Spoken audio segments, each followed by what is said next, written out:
Right మరొక breaking news చూస్తున్నాం. నిజామాబాద్ ప్రభుత్వ వైద్య కళాశాల ఎంబీబీఎస్ 3వ సంవత్సరం చదువుతున్న విద్యార్థి ఆత్మహత్యకు పాల్పడ్డాడు. ఎంబీబీఎస్ 3వ సంవత్సరం చదువుతున్న సనత్ హాస్టల్ గదిలో ఉరివేసుకుని ఆత్మహత్యకు పాల్పడ్డాడు. ఆత్మహత్యకు గల కారణాలు ఇంకా తెలియలేదు. సనత్ పెద్దపల్లి జిల్లాకు చెందిన వాడిగా తెలిసింది. ఎంబీబీఎస్ థర్డ్ ఇయర్ ఫైనల్ పరీక్షలు పూర్తి చేసి ప్రాక్టికల్ పరీక్షల కోసం సిద్ధమవుతున్నట్లు కూడా తెలుస్తుంది. దీనిపై మరింత సమాచారం అందించడానికి మా నిజామాబాద్ ప్రతినిధి శ్రీనివాస్ లైవ్ లో మనకు సిద్ధంగా ఉన్నారు. శ్రీనివాస్ చెప్పండి. రాజశేఖర్, జిల్లా వ్యాప్తంగా కూడా ఏదైతే గత సంఘటన నిజామాబాద్ జిల్లాలో జరిగినటువంటి హర్ష ఆత్మహత్య మరొకటి ఇక్కడ నిజామాబాద్ లో తాజాగా మెడికల్ స్టూడెంట్ కూడా ఆత్మహత్య చేసుకున్న ఏదైతే ఉందో ఈ జిల్లా వ్యాప్తంగా ఒక కలకలం సృష్టిస్తుందని చెప్పొచ్చు. ఇంతకుముందు ఏదైతే గత నెల వ్యవధిలోనే ఇప్పుడు సనత్ అనే విద్యార్థి మెడికల్ స్టూడెంట్ సెకండ్ ఇయర్ చదువుతున్న సనత్ 21 సంవత్సరాలు గల స్టూడెంట్. నెక్స్ట్ ఏదైతే వాళ్ళకి సెమిస్టర్స్ సంబంధించినటువంటి ప్రాక్టికల్ అయితే రేపటి నుంచే ఉన్న నేపథ్యంలో కూడా ఈ రోజే ఇట్లాంటి ఘటన జరగడం అయితే తీవ్ర కలకలం అయితే సృష్టిస్తా ఉంది. సంబంధించినటువంటి వాళ్ళకి సంబంధించిన పేరెంట్స్ కూడా పెద్దపల్లిలో ఉంటారు. పెద్దపల్లి నుంచి ఇప్పుడే బయలుదేరిన పరిస్థితి కనిపిస్తా ఉంది. అయితే వాళ్ళు సంబంధించినటువంటి వాళ్ళ పేరెంట్ ఏదైతే తండ్రి ఏమో ఉద్యోగం చేస్తూ ఉంటాడు, వాళ్ళ తండ్రి ఏమో వాళ్ళ అబ్బాయి ఎవరైతే ఉంటాడో వాళ్ళ పెద్దన్న కూడా అమెరికాలో స్థిరపడ్డాడు. మంచి కుటుంబం, మంచి ఫ్యామిలీ, చదువులో కూడా ఎలాంటి ఇబ్బంది లేనటువంటి పర్ఫెక్ట్ గా చదివే అయితే సనత్ ఈ రోజు ఇట్లాంటి ఘటన చేసుకోవడం కూడా ఒక చర్చకు దారితీసిందని చెప్పొచ్చు. వరుస ఘటనలు కూడా నిజామాబాద్ కాలేజ్ ఏదైతే ఇక్కడ ఉందో మెడికల్ కాలేజ్ లో జరుగుతున్న ఆ ఎడ్యుకేషన్ కూడా కలవర పెడుతున్న పరిస్థితి కనిపిస్తా ఉంది. అయితే తాజాగా మనకు ఇప్పుడే అందిన ఒక సమాచారం ఏంటంటే సంబంధించినటువంటి ఏదైతే సనత్ ఉన్నారో సనత్ రాత్రి 2 గంటల వరకు అయితే చదువుకొని తోటి విద్యార్థులతో అయితే పడుకున్న నేపథ్యంలో వాళ్ళందరూ పడుకున్న తర్వాత ఆయన లేచి ఇట్లాంటి హ్యాంగింగ్ చేసుకున్న పరిస్థితికి అయితే అతని ఫోన్ అయితే ఇంతకుముందే పోలీసులు ఒకసారి చూద్దామని చెప్పి చెక్ చేసిన నేపథ్యంలో కూడా తన సెల్ఫ్ మెసేజ్ గా నేను గతంలోనే చనిపోవాల్సి ఉంది అనే ఒక రకమైన తన సెల్ఫ్ గా తన తానే పెట్టుకున్న నేపథ్యం కనిపిస్తా ఉంది. అంటే ఆయన ఆలోచనలు కానీ ఆయన పద్ధతి కానీ గతంలోనే ఇంతకుముందు చనిపోయేవాడిని అని కూడా అందరికీ తెలియజేసే విధంగా అయితే ఆయన మెసేజ్ పెట్టుకున్న నేపథ్యం కూడా ఒక కలకలం సృష్టిస్తా ఉంది. అంటే ఎన్ని రోజులుగా ఆయన ఒత్తిడితో బాధపడుతున్నాడా, మరి ఇంకేమైనా కారణం ఉందా అని కూడా ఆ వివరాలు కూడా తెలియాల్సింది. పోలీసులు కూడా అన్ని రకాల దర్యాప్తు కూడా అన్ని కోణాల్లో కూడా చేస్తా ఉన్నారు. సంబంధించినటువంటి గవర్నమెంట్ అధికారులు కూడా ఆర్డీఓ గానీ సంబంధించినటువంటి ప్రిన్సిపల్ ఇందిరా గానీ వీళ్ళందరూ కూడా సంఘటన స్థలంలో ఏం జరిగిందనే నేపథ్యంలో ఆ కోణంలో కూడా చూస్తున్న పరిస్థితి కనిపిస్తా ఉంది. అయితే ఓవరాల్ గా అయితే ఆ సంబంధించినట్టు ఏదైతే సనత్ కూడా అయితే చదువులో గానీ తర్వాత అన్నింటిలో కూడా మంచి స్టాండర్డ్ కలిగిన వ్యక్తి ఇట్లాంటి ఆత్మహత్య చేసుకోవడం అయితే ఎవరికి ఇప్పటి వరకు అంతుపట్టని పరిస్థితి కనిపిస్తా ఉంది. ఒకవైపు కళాశాల ప్రిన్సిపల్ కూడా సంబంధించినటువంటి ఆయన కూడా నిన్నటి వరకు ఆటపాటల్లో ఉన్నారు, ఇబ్బంది లేదని ఒకవైపు చెప్తున్నా కూడా మరి ఇట్లాంటి జరగడం కూడా ఎవరిని కూడా ఇప్పటి వరకు కూడా ఎలాంటి అప్డేట్ తెలియని పరిస్థితి ఉంది. మరి చూడాలి, వేచి చూడాలి. ఇంకా అప్పటి వరకు ఏమైనా దీనికి సంబంధించినట్టు ఇంకా కోణాల్లో అయితే పోలీసులు దర్యాప్తు చేస్తున్న నేపథ్యంలో కూడా ఇంకా ఎట్లా ఉండబోతుంది అనే సిచ్యువేషన్ కూడా చూడాలి. ఇప్పటి వరకు అయితే ఒక సంబంధించిన ఒకటి కూడా ఆయన సెల్ఫ్ మెసేజ్ పెట్టుకోవడంతో కూడా అది అంటే గతంలో చేసుకోవాల్సింది ఇప్పుడు చేసుకున్నా అన్నట్టుగా కూడా ఒక మెసేజ్ అయితే కనిపిస్తా ఉంది. అది పోలీసులు కూడా ఇప్పుడే వ్యక్తం చూపించిన నేపథ్యం కనిపిస్తా ఉంది. మరి ఎన్ని రోజుల నుంచి అనుకుంటున్నాడా, మరి ఎట్లా ఉంది పరిస్థితి అనేది కూడా చూడాలి రాజశేఖర్. దీనికి సంబంధించి వ్యక్తిగత కారణం ఏమైనా అనుకోవచ్చా, లేకపోతే కేవలం ఏదైతే విద్యకు సంబంధించి లేకపోతే కాలేజీకి సంబంధించి విషయాలే అనుకోవచ్చా, లేకపోతే ఎలా చూడొచ్చు అంటే దీనికి సంబంధించి ఏమైనా సమాచారం ఉంది? ఎందుకంటే ఒక భవిష్యత్తు ఒక మెడికల్ విద్యార్థి అనేవాడు చాలా దృఢంగా ఉండడు. ఎందుకంటే ఆ స్థాయి వరకు వెళ్ళి థర్డ్ ఇయర్ వరకు చదువుతున్నారంటే సో దానికి కారణాలు ఏమండొచ్చు? ఎందుకంటే గతంలో కూడా ఒక విద్యార్థి చనిపోయినటువంటి హర్ష. సో దీనికి ఏమైనా సంబంధం ఉందా? పోలీసులు అసలు ఏం చెప్తున్నారు ప్రధానంగా ఈ కేసుకు సంబంధించి?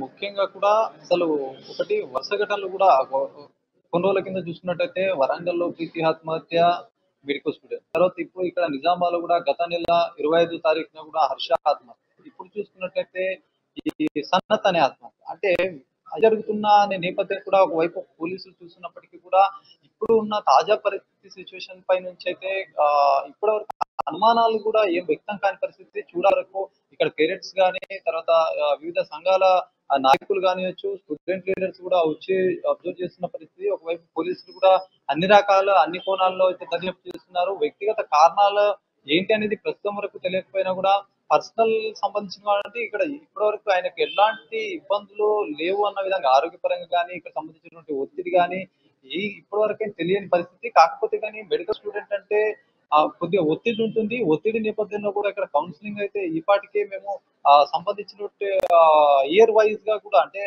First year, second year, final year ఇట్లాంటి వాళ్ళకు కూడా ఒక్కొక్కరికి ఒక్కొక్క దశలో చేస్తున్నామని కూడా ఒకవైపు ప్రిన్సిపల్ చెప్తున్న పరిస్థితి ఉంది. కాకపోతే కానీ ఇట్లాంటి సిచ్యువేషన్ అయితే ఎందుకు వచ్చిందని కూడా ఇప్పటివరకు అర్థం కాని పరిస్థితి. ఒక భావి భవిష్యత్తుకి కూడా అందరికీ కూడా బాటలు వేసి దానికి సంబంధించినటువంటి ఆరోగ్య ఏదైనా ఉంటే కూడా అలాంటి ఆపదలు ఉన్నవారికి కానీ ఇబ్బందులు ఉన్నవారికి కానీ డాక్టర్ దగ్గరికి వెళ్తే నయమయ్యే పరిస్థితి అయితే ఉంటుంది. డాక్టర్ ఎంతో ఏదున్నా కూడా ఒత్తిడికి కూడా గురి కాకుండా కూడా ఎదుటి వ్యక్తిని కూడా ప్రాణాపాయ స్థితిలో నుంచి కూడా బయటపడే ఒక డాక్టర్ ఇట్లా స్టూడెంట్ అంటే ఇట్లాంటి భావి భవిష్యత్తులో డాక్టర్ కావాల్సిన ఒక స్టూడెంట్ కూడా ఇట్లా చేసుకోవడం కూడా అందరినీ కలిసివేసిన పరిస్థితి కనిపిస్తా ఉంది. కాకపోతే ఇప్పటి వరకు తాజాగా ఎలాంటి క్లూస్ గానీ లభించకపోవడంతో ఎందుకనే కారణాలు కూడా తెలియాల్సింది. అందరూ కూడా అదే ఆసక్తి వ్యక్తం చేస్తున్నారు. ఎందుకు జరిగిందనే కోణంలో కూడా ఒకవైపు పోలీసులు దర్యాప్తు చేపిస్తున్నట్టుగా పలువురు రాజకీయ నాయకులు సైతం వస్తున్న నేపథ్యం కనిపిస్తా ఉంది. అయితే స్టూడెంట్ లీడర్స్ కూడా వాళ్ళు కూడా అలా ఎందుకు జరిగిందనే కోణాల్లో కూడా వాళ్ళ స్టైల్లో వాళ్ళు కూడా విచారిస్తున్న నేపథ్యం కనిపిస్తా ఉంది. ఓవరాల్ గా కూడా ఇట్లాంటి ఘటన జరగద్దు కానీ ఇట్లాంటి వరుస ఘటనలు కూడా నిజామాబాద్ కి ఒక కీర్తి ఏం జరుగుతుందనే ఒక అపకీర్తిని కూడా తెచ్చిపెట్టే ప్రయత్నం అయితే అందరి మనసులో అయితే వ్యక్తం అవుతున్న పరిస్థితి కనిపిస్తుంది రాజు. రైట్. ఇంకోటి ఎంబీబీఎస్ అనేది చాలా ఖర్చుతో కూడుకున్నది, చాలా పెద్ద చదువుగా పరిగణిస్తూ ఉంటారు. ఎందుకంటే ఖర్చు కానీ సమయం కానీ చాలా ఎక్కువ ఉంటుంది. అలాంటి చదువు చదువుతున్నటువంటి ఒక వ్యక్తి చనిపోయేటప్పుడు ఖచ్చితంగా తల్లిదండ్రులు చాలా శోకసంద్రంలో మునిగిపోతారు. బట్ తల్లిదండ్రులు ఏమైనా ఇంతవరకు అక్కడ చేరుకున్నారా, లేకపోతే విద్యార్థి సంఘాలు కానీ లేకపోతే స్టూడెంట్స్ కానీ ఏమైనా ఆందోళన చేసే అవకాశాలు ఏమైనా కనిపిస్తున్నాయి అనుకోవచ్చా మనం? రాజశేఖర్, ఇది ఒక జటిలమైన విషయమే. గతంలో చేసుకున్నట్టు హర్ష ఆత్మహత్య తర్వాత ఇది నెల వ్యవధిలోనే ఇట్లాంటి జరగడం పట్ల అయితే జిల్లా వ్యాప్తంగా కూడా ఏం జరుగుతుంది అనే ఒక ఆసక్తి నెలకొంది. ఏం జరగబోతుంది, ఎట్లా ఉండబోతుంది, మళ్ళీ భవిష్యత్తులో ఇట్లాంటి పరిణామాలు ఇంకేమన్నా ఎట్లా అని కూడా అందరిలో ఇట్లాంటి టెన్షన్ ఉన్నప్పటికీ కూడా ఎవరు కూడా ఇట్లాంటి స్టూడెంట్ సంబంధించిన అంటే ఇట్లా ఏదైనా జరుగుతుందని కూడా ఇప్పుడు చెప్పలేని పరిస్థితి. ఎక్కడికక్కడ కూడా ఎలాంటి కారణాలు కానీ ఏదైనా ఇష్యూ సంబంధించిన ఏదైనా కొన్ని కారణాలు వ్యక్తమవుతే తప్ప ఏం తెలియని పరిస్థితి. ఎందుకంటే ఎవరు ఇన్వాల్వ్మెంట్ లేదు. తను సెల్ఫ్ గా కూడా ఇట్లాంటి ఆత్మహత్య చేస్తున్నాడు కాబట్టి ఇక్కడ స్టూడెంట్ లీడర్ కూడా వాళ్ళకు కూడా ఏం తోచని పరిస్థితి, ఏం జరుగుతుందో అది మొత్తం తెలుసుకునే ప్రయత్నం అయితే అక్కడ వాళ్ళు చేస్తున్నారు. ఒకవైపు తల్లిదండ్రులు కూడా ఆల్రెడీ ఇంకొకటి బయలుదేరి వచ్చి ఇక్కడికి వచ్చే అవకాశం అయితే కనిపిస్తుంది. వాళ్ళకి ఆల్రెడీ 9:30కి అట్లా ఇంటిమేషన్ ఇచ్చారు. ఇచ్చిన తర్వాత కూడా వాళ్ళు దాదాపు 4 గంటలు ఉండడంతో కూడా మధ్యవరకు చేరుకున్న పరిస్థితి కనిపిస్తుంది. వాళ్ళ వచ్చిన తర్వాత వాళ్ళ ఫ్రెండ్స్ ఏమంటారు, ఎట్లాంటి సిచ్యువేషన్ ఉండబోతుంది కూడా వేచి చూడాల్సిన అంశం అయితే ఉంది. అయితే సంబంధించినటువంటి డాక్టర్ క్రమంలో కూడా ఇంకొక అయితే వాళ్ళకి ప్రాక్టికల్ స్టార్ట్ అవుతాయి. దాదాపుగా 1 year లో అయితే ఆయన మొత్తం కంప్లీట్ మెడిసిన్ కూడా కంప్లీట్ అయిపోయే సిచ్యువేషన్ ఉండేది. కాకపోతే ఇట్లాంటి ఘటన కూడా దగ్గరకు వచ్చిన తర్వాత ఇట్లాంటి చేసుకోవడము మరి ఎలాంటి అతను ఏమనుకున్నాడో గతంలోనే ఇట్లాంటి హ్యాంగింగ్ అయితే చేసుకుంటా ఆత్మహత్యకు నేను పాల్పడేవాడిని అని చెప్పినప్పటికీ కూడా అప్పుడే పోస్ట్ పోన్ చేసుకున్న క్రమం కనిపిస్తా ఉంది. ఎందుకట్లా పోస్ట్ పోన్ చేసుకున్నాడు, ఎందుకు అట్లాంటి ఆలోచన వచ్చిందని కారణాలు కూడా తెలియాల్సిన పరిస్థితి ఉంది. పోలీసులు అయితే ఆ విధంగా అయితే కోణంలో దర్యాప్తు చేస్తున్నారు. వాళ్ళ తల్లిదండ్రులు వచ్చిన తర్వాత కూడా మిగతా విషయాలు వాళ్ళ పైన అంటే లాస్ట్ కాల్ ఏం మాట్లాడారు, ఎట్లా మాట్లాడారని కూడా వాళ్ళ వర్షన్ కూడా తెలియాల్సి ఉంది. అయితే ప్రస్తుతం అయితే ఆ రూమ్ నంబర్ 318లో అయితే రాత్రి 2 గంటల వరకు అయితే విద్యార్థులు ముగ్గురు ఉంటారు. ఈ రూమ్ లో ముగ్గురు కూడా కంబైన్ స్టడీ చేసిన తర్వాత డోర్ పెట్టేసుకొని ఇట్లాంటి పరిస్థితికి అయితే వాళ్ళిద్దరు ఫ్రెండ్స్ పడుకున్న తర్వాత ఈయన హ్యాంగ్ చేసుకున్న పరిస్థితి కనిపిస్తా ఉంది. మరి పడుకున్న తర్వాత కూడా ఇట్లాంటి హ్యాంగ్ చేసుకున్నప్పుడు కానీ వాళ్ళు గాఢ నిద్రలో ఉండి లేవనట్టుగా కూడా తెలుస్తా ఉంది. ఉదయం లేచి చూసేసరికంటే తోటి విద్యార్థులు ఒకే గదిలో పడుకున్న తోటి విద్యార్థులు చూసి బయటకు అందరికి కూడా చెప్పడంతో కూడా మొత్తం స్థానికంగా అయితే ఇదంతా కలకలం అయితే సృష్టిస్తా ఉంది రాజశేఖర్. శ్రీనివాస్.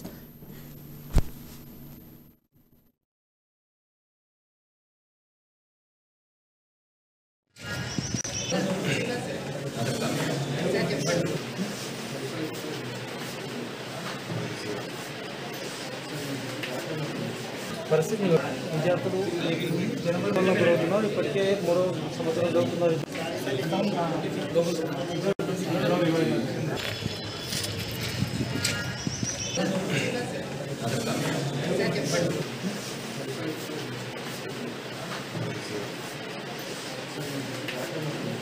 విద్యార్థులు జనవరి నెలలో జరుగుతున్నారు. ఇప్పటికే 3వ సంవత్సరం జరుగుతున్నారు.